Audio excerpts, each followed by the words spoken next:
একটা আজকেও মনে উঠলো, এই জন্য বলতেছি, জুমার নামাজের পরে যে 7 বার সূরা ইখলাস, 7 বার সূরা ফালাক, 7 বার সূরা নাস পড়বে। আর এই সূরাগুলা 3টা সূরা আমরা সবাই পারি। আমাকে নামাজ পড়ার পুঁজিই তো এটা, ঠিক না? কয়টা পুঁজি? কি আমরা কি পুরা কোরআনের হাফেজ নাকি? হ্যাঁ, আমাদের অধিকাংশ মানুষের পুঁজি কয়টা? উপরে 10টা, 3 চিল্লা দিলে 10টা শিখছে। আর কয়টা শিখছে? 114টা সূরার ভিতরে মাত্র 10টা। পুঁজি তো 10টা, ঠিক না? আল্লাহ কত বড় মেহেরবানি করছেন যে একবারে নাকের ডগার সূরাগুলা, যেগুলা সবসময় ঠোঁটের ভিতরে থাকে, ওইগুলাই দিছেন। সূরা ইখলাস, কুল হুয়াল্লাহ, সূরা ফালাক, সূরা নাস, যে জুমার পরে 7 বার পড়বে, 7 বার পড়বে, আগামী জুমা পর্যন্ত সে সমস্ত ধরনের কঠিন রোগ বিপদ আপদ থেকে সুরক্ষিত থাকবে।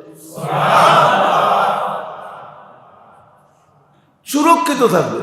ওই দিন মনে হয় বলছিলাম যে মাগরিবের পরে বা ফজরের পরে 3 বার পড়বে, কত সহজ। সুবহানাল্লাহিল আযীম ওয়া বিহামদিহি ওয়ালা হাওলা ওয়ালা কুওয়াতা ইল্লা বিল্লাহ 3 বার পড়বে। কোন অঙ্গের ভিতরে তার স্টপ হবে না, কোন অঙ্গ স্টপ হবে না, থামবে না, কোন অঙ্গ না। স্ট্রোক হয় না, আসলে স্ট্রোক হয় না, আসলে স্টপ হয়, থাইমা যায়। হার্ট আগের মতো চলে না, থাইমা গেছে, হবে না, গ্যারান্টি। প্যারালাইসিস হবে না। সাহাবী রাসূল কসম খেয়ে বলছে হবে না। কে পড়ে? আল্লাহ তো দিছিলেন, নিয়মও দিছে, পদ্ধতিও দিছে, মেডিসিনও দিছে। আবার বলছে 3 সূরার সাথে যদি সূরা ফাতিহা 7 বার মিলায় নাও, তাহলে তোমার পিছনের গুনাহ মাফ। পিছনের গুনাহ, আগে পিছের গুনাহ মাফ, পিছনের না, আগেরটাও মাফ। পদ্ধতি দিছেন, পড়েন পড়েন, পদ্ধতি দিছেন। শিখতে হবে, পড়তে হবে, করতে হবে, তাইলেই সুরক্ষিত থাকা যাবে। আল্লাহ আমাদের খারাপ চান না। হায় হায়, আমরা বুঝে শেষ করতে পারতেছি না। এই জন্যই তো সময় আসে আল্লাহ বিরাট বিরাট গিফট আমাদেরকে দিতে থাকেন। জিলহজ মাস এখনো চলতেছে, কিন্তু প্রথম 10 দিন বিরাট বড় একটা গিফট দিয়েছেন আমাদেরকে, ঠিক না? হ্যাঁ, 10 দিন আসতেছে সামনে মুহররম, ওইখানে আবার আরেকটা হবে। বড় বড় সুযোগ আল্লাহ আমাদেরকে দিতেছেন। এই জন্য মেরে দোস্ত, পায়ে হাত রেখা বলি শিখেন, লাভ নিজেরই হবে। শুধু দুনিয়ায় হবে এমন না, দুনিয়া তো হবে আখেরাত।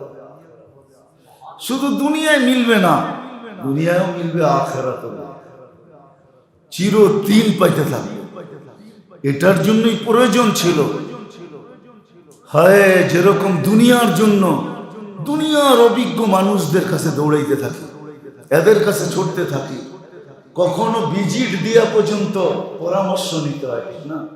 এমন কোন উকিল আছে আপনাকে পরামর্শ দিবে আর ভিজিট নিবে না? হ্যাঁ,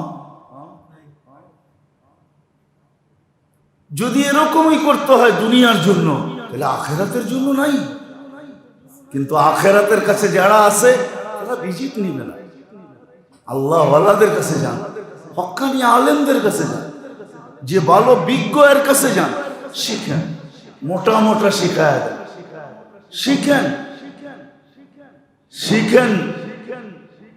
আল্লাহ রসুল শিখাইছেন, ছোট্ট একটা দোয়া আছে যে তুমি যদি ঘুমানোর আগে পড়লা, আর তোমাকে যদি কেউ সমস্ত বিপদের গোডাউনের ভিতরেও ঘুম পড়ায় দেয়, তারপরও কিছু হবে না। এমন পর্যন্ত লেখা আছে, সাপ বিচ্ছু হিংস্র প্রাণী, এমন পর্যন্ত লেখা আছে। তোমার জিন্নাত এদের ডিপুর ভিতরে যদি তোমাকে ঘুমাম পড়ায় দেয়, তো কিচ্ছু হবে না, কেউ কিছু করতে পারবে না, কেউ কিছু করতে পারবে না। ছোট দোয়া,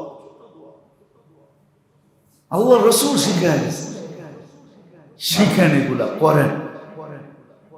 আসেন আমরাও সুস্থ থাকি, আপনারাও সুস্থ থাকেন, একটা সুস্থ সমাজ হোক, জীবনটা সুন্দর হোক। আল্লাহ আমাদেরকে আমল করার তৌফিক দান করেন। ওমা আলাইনা।